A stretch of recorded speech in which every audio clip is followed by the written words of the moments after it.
Jésus prenant la parole, leur parla de nouveau en parabole, et il dit: Le royaume des cieux est semblable à un roi qui fit des noces pour son fils.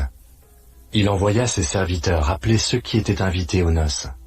Mais ils ne voulurent pas venir. Il envoya encore d'autres serviteurs en disant: Dites aux conviés, voici, j'ai préparé mon festin. Mes bœufs et mes bêtes grasses sont tués. Tout est prêt. Venez aux noces. Mais sans s'inquiéter de l'invitation, ils s'en allèrent, celui-ci à son champ, celui-là à son trafic. Et les autres se saisirent des serviteurs, les outragèrent et les tuèrent. Le roi fut irrité. Il envoya ses troupes, fit périr ses meurtriers et brûla leur ville. Alors il dit à ses serviteurs: Les noces sont prêtes, mais les conviés n'en étaient pas dignes. Allez donc dans les carrefours et appelez aux noces tous ceux que vous trouverez. Ses serviteurs allèrent dans les chemins, rassemblèrent tous ceux qu'ils trouvèrent, méchants et bons, et la salle des noces fut pleine de convives. Le roi entra pour voir ceux qui étaient à table, et il aperçut là un homme qui n'avait pas revêtu un habit de noces. Il lui dit: Mon ami, comment es-tu entré ici sans avoir un habit de noces? Cet homme eut la bouche fermée. Alors le roi dit aux serviteurs: Liez-lui les pieds et les mains, et jetez-le dans les ténèbres du dehors, où il y aura des pleurs et des grincements de dents. Car il y a beaucoup d'appelés, mais peu d'élus. Alors les pharisiens allèrent se consulter sur les moyens de surprendre Jésus par ses propres paroles. Ils envoyèrent auprès de lui leurs disciples, avec les Hérodiens, qui dirent: Maître, nous savons que tu es vrai et que tu enseignes la voie de Dieu selon la vérité, sans t'inquiéter de personne, car tu ne regardes pas à l'apparence des hommes. Dis-nous donc ce qu'il t'en semble. Est-il permis ou non de payer le tribut à César? Jésus, connaissant leur méchanceté, répondit: Pourquoi me tentez-vous, hypocrite? Montrez-moi la monnaie avec laquelle on paye le tribut. Et ils lui présentèrent un denier. Il leur demanda: De qui sont cette effigie et cette inscription? De César, lui répondirent-ils. Alors il leur dit: Rendez donc à César ce qui est à César, et à Dieu ce qui est à Dieu.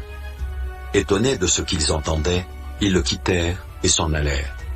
Le même jour, les Sadducéens, qui disent qu'il n'y a point de résurrection, vinrent auprès de Jésus et lui firent cette question.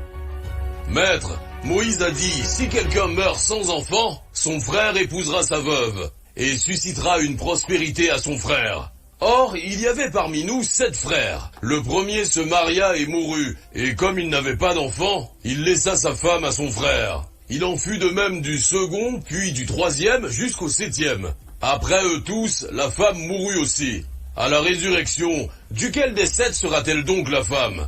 Car tous l'ont eue. Jésus leur répondit: Vous êtes dans l'erreur, parce que vous ne comprenez ni les Écritures, ni la puissance de Dieu. Car, à la résurrection, les hommes ne prendront point de femmes, ni les femmes de mari, mais ils seront comme les anges de Dieu dans le ciel. Pour ce qui est de la résurrection des morts, n'avez-vous pas lu ce que Dieu vous a dit? Je suis le Dieu d'Abraham, le Dieu d'Isaac, et le Dieu de Jacob. Dieu n'est pas Dieu des morts, mais des vivants. La foule qui écoutait fut frappée de l'enseignement de Jésus.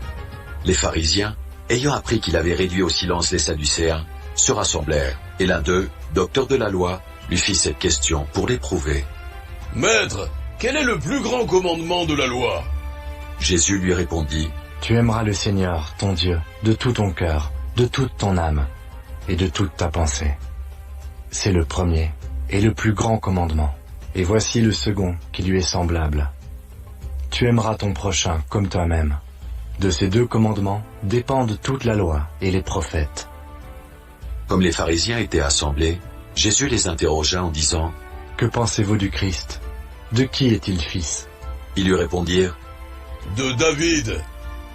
Et Jésus leur dit: Comment donc David, animé par l'Esprit, l'appelle-t-il Seigneur lorsqu'il dit: Le Seigneur a dit à mon Seigneur, assieds-toi à ma droite, jusqu'à ce que je fasse de tes ennemis ton marchepied.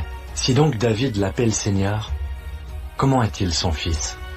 Nul ne put lui répondre un mot. Et depuis ce jour, personne n'osa plus lui proposer des questions.